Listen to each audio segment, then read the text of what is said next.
ಅಣ್ಣವ್ರ ಹತ್ರ ದುಡ್ಡು ಇಸ್ಕೊಂಡು ತಗೊಂಡಿದ್ರು ಅವರು. ಹಂಗಾಗಿ ಯಾವ್ದಾದ್ರು ಸಿನಿಮಾಗಳು ಅದು ಇದು ಬಂದಾಗ ಹಣ ಹಣ ಅಂತ ಅಂದ್ಬಿಟ್ಟು ಪರತಕ್ಕ ಅದರ ವ್ಯವಹಾರ ಇತ್ತು ಅವ್ರದ್ದು. ಹಂಗಾಗಿ ಪರತಕ್ಕನ್ನು ಕೊಟ್ಟು ತೀರ್ಸಿದ್ರು ದುಡ್ಡು.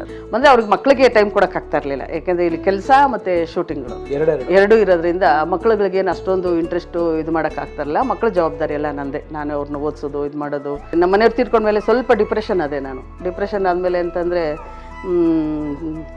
ಸೈಕಾಲಜಿ ಆಗ್ಬಿಡ್ತು, ನನಗೆ ಎಫೆಕ್ಟ್ ಆಗ್ಬಿಡ್ತು. ಅವ್ರನ್ನ ನೋಡ್ಕೊಂಡಿದ್ದು ಮಾಡಿದ್ದು ತೀರ್ಕೊಂಡಿದ್ದು ಅದೇ ಟೈಮ್ದಲ್ಲೇ. ನಮ್ಮ ಮನೆಯವ್ರು ತೀರ್ಕೊಂಡಿದ್ದ ಟೈಮ್ದಲ್ಲೇ ನನ್ನ ಮೊಮ್ಮಗಳಿಗೆ ಹುಷಾರಿಲ್ಲಂಗೆ ಆಗೋಯ್ತು. ಬ್ರಹ್ಮಪ್ಪ ಮರೆಸ್ಗೆ ಹೋದಾಗ ಆವಾಗ ನನಗೆ ಒಳ್ಳೆ ಧೈರ್ಯ ಬಂತು. ಮನುಷ್ಯನಿಗೆ ಸಾವು ಶರೀರಕ್ಕೆ ಸಾವು, ಆತ್ಮಕ್ಕೆ ಸಾವಿಲ್ಲ ಯಾವತ್ತೂ. ಆತ್ಮ ಚಿಕ್ಕಣ್ಣವ್ರದ್ದು ಆತ್ಮ ಯಾವತ್ತು ಇನ್ನೊಂದು. ಹಂಗಾಗಿ ನಾನು ಇವಾಗ ನನಗದು ತುಂಬ ನಂಬಿಕೆ ಇದೆ ಅಂದರೆ ವಿಲ್ ಪವರ್ ಭಗವಂತ ಇದ್ದಾನೆ, ಪ್ರಪಂಚ ನಡೆಸ್ತಕ್ಕಂಥ ಭಗವಂತ ಇದ್ದಾನೆ ಅನ್ನೋದು ನನಗೆ ನಂಬಿಕೆ ಇದೆ. ಇವತ್ತು ನಾನು ಮೆಡಿಟೇಷನ್ಗೆ ಹೋಗ್ತೀನಿ ಅಲ್ಲಿಗೆ.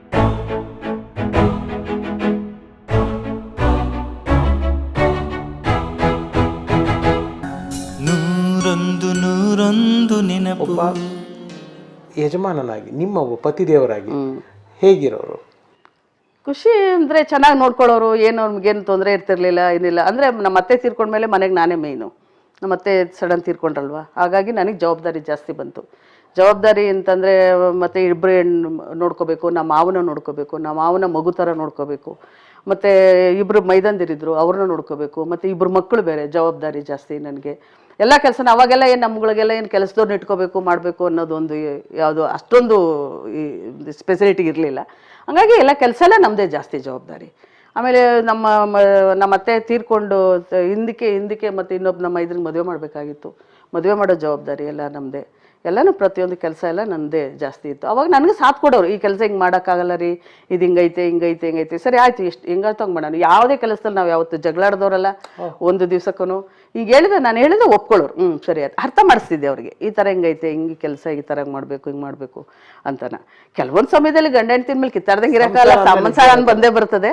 ಆದರೆ 90% ಅರ್ಥ ಮಾಡ್ಕೊಳ್ಳೋರು. ಅಣ್ಣ ಆಗಿ ಇಬ್ಬರು ತಮ್ಮಂದರನ್ನ ಹೇಗೆ ನೋಡ್ಕೊಳ್ಳೋರು ಚಿಕ್ಕಣ್ಣ? ಅಣ್ಣ ಅಂದರೆ ಫಸ್ಟ್ ನಾನು ಮದುವೆ ಮಾಡ್ಕೊಂಡು ಬಂದಾಗ ಅವ್ರು ಅದೇನೇ ಮಾತು ಹೇಳಿದ್ದು ನನಗೆ ನೋಡಿ, ಇಬ್ಬರು ತಮ್ಮಂದಿರಿದ್ದಾರೆ, ಒಬ್ಬ ಅಪ್ಪ ಅಮ್ಮ ಇದ್ದಾರೆ.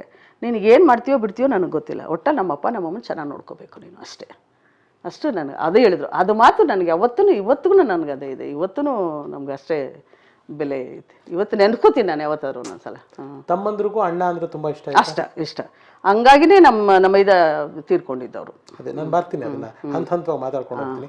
ಇನ್ನು ಸ್ವಲ್ಪ ನಮ್ಮ ಚಿಕ್ಕಣ್ಣವರ ಸಿನಿಮಾ ಜೀವನದ ಬಗ್ಗೆ ಮಾತಾಡೋದಾಯ್ತು ಅಂತಂದ್ರೆ, ಅಣ್ಣವ್ರ ಕಂಪ್ನಿಗೆ ಹೇಗೆ ಬಂದಿದ್ದು? ಯಾವುದು ಅಣ್ಣವ್ರ ಜೊತೆ ಫಸ್ಟ್ ಮಾಡಿ? ಅಣ್ಣವ್ರ ಜೊತೆ ಮಾಡಿದ್ದು ಕಾಮನಬಿಲ್ಲು. ಅದೇ ಫಸ್ಟ್ ಪಿಕ್ಚರ್. ಓಕೆ. ಅಣ್ಣವ್ರು ತುಂಬಾ ಅಂದ್ರೆ ನಂಗೆ ರಮೇಶ್ ಅವ್ರು ಹೇಳ್ತಾ ಇದ್ರು ಬರ್ತಾ, ಅವ್ರು ಬೋರೆಲ್ಲ ಏನೋ ಹಾಕ್ಸ್ಕೊಟ್ಟಿದ್ರಂತೆ, ಯಾವಾಗ ಒಂದು ಸ್ಕೂಟರ್ ಕೊಟ್ಟಿದ್ರಂತೆ. ಹೌದು.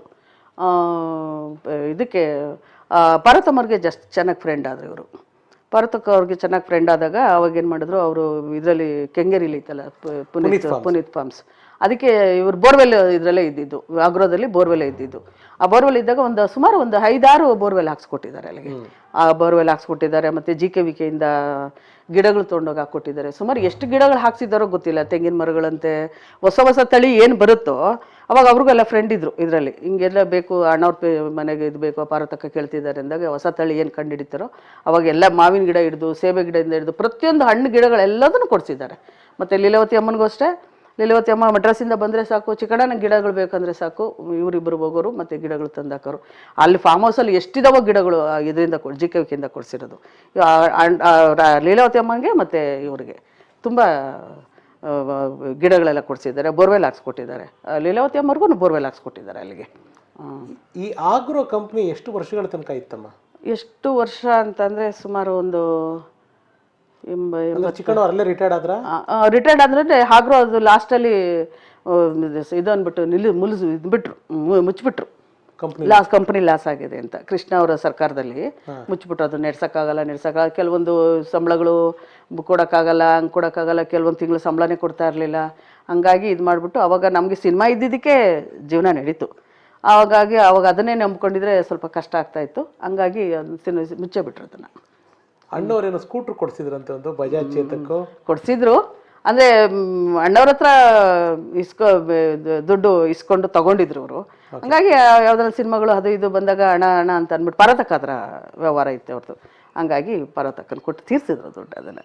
ಒಬ್ಬ ಕಲಾವಿದನಾಗಿ ಸಿನಿಮಾ ಜೀವನದ ಬಗ್ಗೆ ಅಥವಾ ಅದರ ಅಭಿನಯಿಸಿದ ಪಾತ್ರಗಳ ಬಗ್ಗೆ ನಿಮ್ಮ ಹತ್ರ ಏನು ಹಂಚ್ಕೊಂಡ್ರು ಅವ್ರು ಚಿಕ್ಕಣ್ಣವರು? ಪ್ರತಿಯೊಂದು ಹೇಳೋರು ನನಗೆ ಬಂದು ಯಾವ ಸಿನಿಮಾದಲ್ಲಿ ಏನು ಡೈರೆಕ್ಟ್ರಿಗೆ ಏನು ಮಾಡೋರು, ಏನು ಇದು ಮಾಡೋರು, ಮತ್ತು ಅಲ್ಲಿ ಏನು ಟ್ರೀಟ್ಮೆಂಟ್ ಮಾಡ್ತಾರೆ, ಇದೆಲ್ಲ ಮಾಡ್ತಾರೆ. ಮನೆಯಲ್ಲಿ ಯಾವತ್ತಾದ್ರೂ ಏನಾದರೂ ಊಟಕ್ಕೆ ಬಡಿಸ್ಕೊ ತಂದ್ಕೊಡು ನನಗೆ ಅಂತಂದರೆ, ನೀವು ಸಿನಿಮಾ ಸ್ಟೈಲ್ ಕೇಳಬೇಡಿ, ಇಲ್ಲಿ ನಾನು ಬಡಿಸೋದನ್ನ ಮನೇಲಿ ಹೆಂಡ್ತಿ ಬಡಿಸೋದು ನೀವು ಬಡಿಸ್ಕೊಂಡು ಊಟ ಮಾಡಬೇಕು ಅಂತ ಹೇಳ್ತಾ ಇದ್ದೆ. ಹಂಗೆ ತುಂಬ ಹೇಳ್ಕೊಳ್ಳೋರು. ಅಲ್ಲಿ ಏನು ಪ್ರತಿಯೊಂದು ಏನು ಮಾತು ಇಡ್ತಾರೆ, ಡೈರೆಕ್ಟ್ರಿಗೆ ಏನು ಹೇಳ್ತಾರೆ, ಅಲ್ಲಿ ಏನು ಕಷ್ಟ ಇರುತ್ತೆ, ಸುಖ ಇದೆ, ಎಲ್ಲನೂ ಪ್ರತಿಯೊಂದು ಹಂಚ್ಕೊಳ್ಳೋರು, ಎಲ್ಲನೂ ಹಂಚ್ಕೊಳ್ಳೋರು.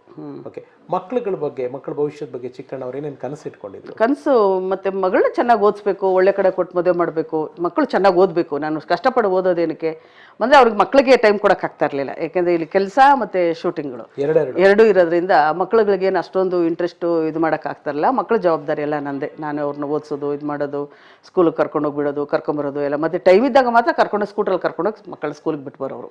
ಅಕ್ಕಪಕ್ಕ ಮನೆಗಳೆಲ್ಲ SS ಸ್ಕೂಲೇ. ಅವಾಗ SS ಸ್ಕೂಲ್ ಅಂದರೆ ತುಂಬ ಫೇಮಸ್ ಇತ್ತು. ಹಂಗಾಗಿ ಮಕ್ಕಳುಗಳ ಅಕ್ಕಪಕ್ಕ ಇರೋ ಮಕ್ಕಳುಗಳನ್ನೆಲ್ಲ, ಆ ಮಕ್ಕಳು ಸ್ಕೂಲಿಗೆ ಹೋಗೋ ಮಕ್ಕಳನ್ನೆಲ್ಲ ಗಾಡೀಲಿ ಕುಂಡಿಸ್ಕೊಂಡು ಹೋಗೋರು, ಸ್ಕೂಟ್ರಲ್ಲಿ ಕರ್ಕೊಂಡು ಹೋಗೋರು. ಮಕ್ಕಳ ಬಗ್ಗೆ ಸ್ವಲ್ಪ ಒಳ್ಳೆ ಕನಸಿತ್ತು. ಮಕ್ಕಳಿಗೆ ಅಂದ್ರೆ ಬೆಳೆಯೋ ಏಜಲ್ಲಿ ಹುಟ್ಟು ಪ್ರತಿಯೊಂದು ಮಗುಗೂ ತಂದೆ ಮೊದಲನೇ ಹೀರೋ. ಆ ಹೀರೋನೇ ಜಾಸ್ತಿ ಸಿಗ್ತಾ ಇರಲಿಲ್ಲ ಇವ್ರ ಟೈಮ್ಗೆ.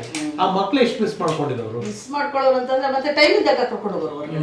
ಯಾವಾಗಾದ್ರು ಫಿಲ್ಮ್ಗಳಿದ್ದಾಗ, ಮತ್ತೆ ಸಂಡೇ ಇದ್ದಾಗ ಎಲ್ಲರೂ ಹೊರಗಡೆ ಅಲ್ಲಿ ಇಲ್ಲಿ ಕರ್ಕೊಂಡು ಹೋಗೋದು, ಮತ್ತೆ ಲಾಲ್ಬಾಗ್ ಕರ್ಕೊಂಡು ಹೋಗೋದು, ಮತ್ತು ಇಲ್ಲೆಲ್ಲ ಕರ್ಕೊಂಡು ಹೋಗೋದು, ಮತ್ತು ಹುಡುಗರಿಗೆಲ್ಲ ಕರ್ಕೊಂಡು ಹೋಗಿ ಹೊರಗಡೆ ತಿಂಡಿ ಕೊಡ್ಸ್ಕೊಂಬರೋದು, ಇದೆಲ್ಲ ಮಾಡೋರು.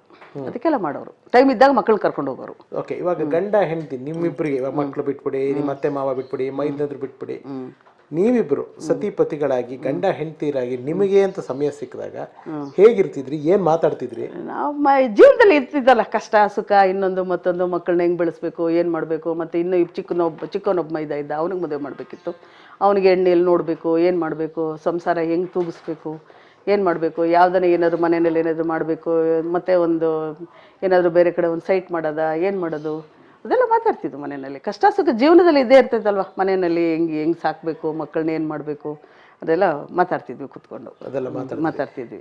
ಎಲ್ಲೋ ಒಂದು ಕಡೆ ನೀವು ಈಗ ಒಬ್ಬರು ನಿಮಗೆ ಅಂತ ಒಂದು ಸಮಯ ಸಿಕ್ಕಿದಾಗ ಆ ನೆನಪುಗಳೆಲ್ಲ ಬಂದಾಗ ಏನು ಅನಿಸುತ್ತೆ ನಿಮಗೆ? ಅನಿಸುತ್ತೆ, ಬೇಜಾರಾಗುತ್ತೆ, ನೋವಾಗುತ್ತೆ, ದುಃಖ ಆಗುತ್ತೆ, ಮನಸ್ಸಿಗೆ ನೋವಾಗುತ್ತೆ. ಆದರೆ ನಾನು ಜಾಸ್ತಿ ಕಂಟ್ರೋಲ್ ಮಾಡ್ತೀನಿ. ಇಲ್ಲ, ನೀವು ನೋಡಿದ್ರೆ ವೆರಿ ಸ್ಟ್ರಾಂಗ್ ಲೇಡಿ. ಕಂಟ್ರೋಲ್ ಮಾಡ್ತೀನಿ. ಆದರೆ ಇನ್ನೊಂದು ಕಂಟ್ರೋಲ್ ಹೆಂಗಪ್ಪ ನನಗೆ ಬಂತಂದರೆ, ಒಂದು ಪವರ್ ಹೌಸ್ ಅಂತಲೇ ಹೇಳ್ಕೋಬೇಕು. ನಾನು ಬ್ರಹ್ಮಕುಮಾರಿಸ್ಗೆ ಹೋಗ್ತೀನಿ. ಅವರು ನಮ್ಮ ಸಿಸ್ಟರ್ ಒಬ್ಬರು ಇದ್ದರು, ಬ್ರಹ್ಮಕುಮಾರಿಸ್ ಅವರು. ಅವ್ರು ನಮ್ಮ ಮನೆಯವರಿಗೆ ರಾಖಿ ಕಟ್ಟಕ್ಕೆ ಬರೋರು ವರ್ಷ. ಆ ರಾಖಿ ಕಟ್ಟಕ್ಕೆ ಬರುವಾಗ ನಮಗೆ ಹೇಳೋರು, ಬನ್ನಿ ಅಣ್ಣ, ಮೌಂಟ್ ಅಬ್ಬುನಲ್ಲಿ ಯಾವುದು ಇದಿದೆ, ಆ ಮೌಂಟ್ ಅಬ್ಬುಗೆ ಬನ್ನಿ ಅಣ್ಣ ಅಂತ ಹೇಳೋರು. ಆವಾಗಿನ ಕಾಲಕ್ಕೆ ನಮ್ಮ ಮನೆಯವ್ರಿಗೆ 32,000 ರೂಪಾಯಿ ಮೆಡಿಸಿನ್ ಕೊಡಿಸ್ತಾ ಇದ್ವಿ.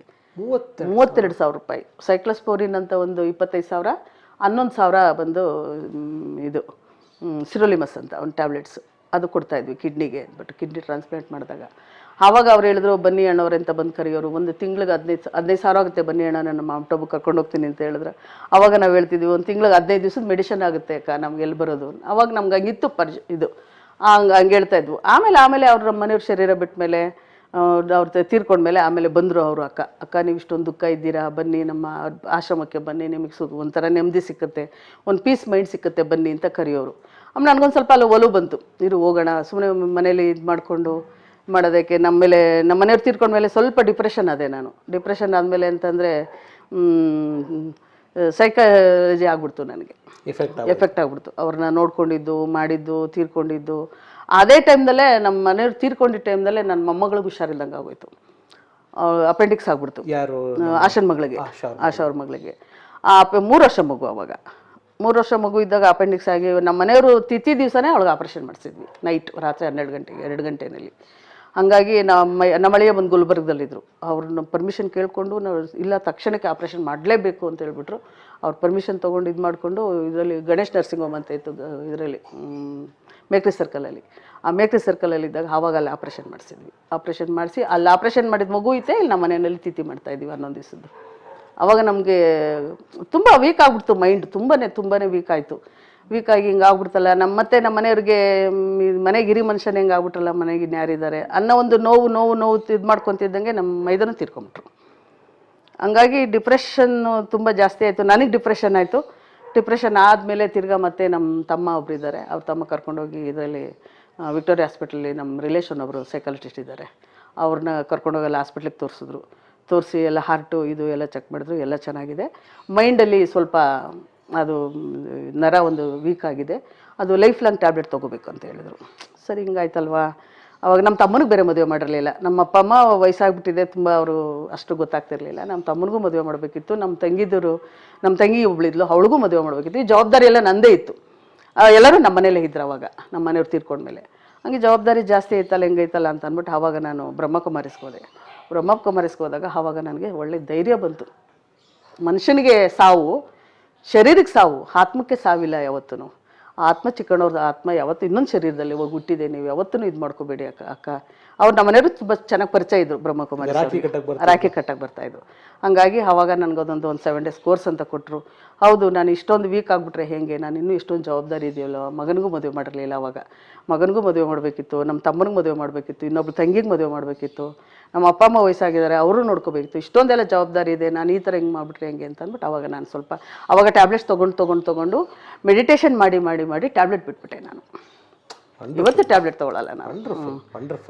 ಹಂಗಾಗಿ ನಾನು ಇವಾಗ ನನಗದು ತುಂಬ ನಂಬಿಕೆ ಇದೆ ಅಂದರೆ ವಿಲ್ ಪವರ್ ಭಗವಂತ ಇದ್ದಾನೆ, ಪ್ರಪಂಚ ನಡೆಸ್ತಕ್ಕಂಥವ್ನು ಭಗವಂತ ಇದ್ದಾನೆ ಅನ್ನೋದೊಂದು ನನಗೆ ನಂಬಿಕೆ ಇದೆ. ಇವತ್ತು ನಾನು ಮೆಡಿಟೇಷನ್ಗೆ ಹೋಗ್ತೀನಿ ಇಲ್ಲಿಗೆ ನೈಟ್ ಸಂಜೆ. ಎಲ್ಲೂ ಬೇಜಾರಾದರೆ ನಾನು ಎಲ್ಲೂ ಇವಾಗ ನಮ್ಮ ಮನೆಯವ್ರು ತೀರ್ಕೊಂಡ್ಮೇಲೆ ಸಿನಿಮಾ ಬಿಟ್ಬಿಟ್ಟೆ. ಇಲ್ಲಿ ಸಿನಿಮಾ ಅಂತೂ ನೋಡೋದೇ ಇಲ್ಲ ನಾನು, ಯಾವುದೂ TV ಸೀರಿಯಲ್ಗಳಂತೂ ನೋಡಲ್ಲ. ಸೀರಿಯಲ್ ಅಂತೂ ನನಗೆ ಅಲರ್ಜಿ, ಅದನ್ನು ನೋಡೋದಿಲ್ಲ. ಅದೆಲ್ಲ ಬರೀ ನೆಗೆಟಿವ್ ಇರುತ್ತೆ. ಆದ್ದರಿಂದ ನಾನೇನಿದ್ರು ಬರೀ ಯಾವ್ದಾನ ಮಕ್ಳ ಕಾರ್ಯಕ್ರಮ ಬಂದರೆ ಟಿವಿನಲ್ಲಿ ನೋಡ್ತೀನಿ. ಅದು ಬಿಟ್ಟರೆ ಏನಿಲ್ಲ. ಸಂಜೆ ಆದರೆ ನಾನು ಮೆಡಿಟೇಷನ್, ಒಬ್ಬರು ಮನೆಗೆ ಹೋಗಲ್ಲ, ಒಬ್ಬರು ಇದಕ್ಕೆ ಹೋಗಲ್ಲ, ಒಬ್ಬರು ಸಂಘ ಸಂಸ್ಥೆಗೆ ಏನಕ್ಕೆ ಹೋಗಲ್ಲ. ನಾನು ಯಾವುದಂತ ಏನೋ ಸ್ತ್ರೀಶಕ್ತಿ ಅಂತೆ ಅದಂತೆ ಇದಂತೆ ಏನು ಮಾಡ್ಕೊಂತಿಲ್ಲ, ಏನಿಲ್ಲ. ಸಂಜೆ ಆದರೆ ಹೋಗೋದು, ಭಗವಂತನ ಧ್ಯಾನ ಮಾಡೋದು, ಮೆಡಿಟೇಷನ್ ಮಾಡೋದು, ಅಷ್ಟೇ ನನ್ನದು. ಮಕ್ಕಳು ಮೊಮ್ಮಕ್ಕಳ ಜೊತೆ ಇರೋದು. ಇವಾಗಲೇ ಮಾತಾಡ್ತಾ ಹೇಳಿದ್ರಿ ಮೈದ್ನನು ಒಬ್ರು ಚಿಕ್ಕಣ್ಣ ಅವರು, ಅವ್ರಿಗೇನಾಯ್ತಮ್ಮ? ಯಾರ ಹತ್ರನೂ ಅಳೋದು ಮಾಡೋದು ಮಾತ್ರ 99% ನಾನು ಮಾಡ್ಕೊಳ್ಳೋದು. ನಾನು ಭಗವಂತನ ಪ್ರಾಮಿಸ್ ಮಾಡಿಬಿಟ್ಟಿದ್ದೀನಿ, ನನ್ನ ಕಣ್ಣಲ್ಲಿ ಯಾವತ್ತೂ ನೀರು ಬರಲ್ಲ ಪರಮಾತ್ಮ, ನಾನು ಯಾವತ್ತೂ ನೀನು ನನ್ನ ಜೊತೆ ಇದ್ದೀಯ ಅಂದ್ಬಿಟ್ಟು ನಾನು ಪ್ರಾಮಿಸ್ ಮಾಡಿದ್ದೀನಿ. 99% ನನ್ನ ಕಣ್ಣಲ್ಲಿ ನೀರು ಬರಲ್ಲ.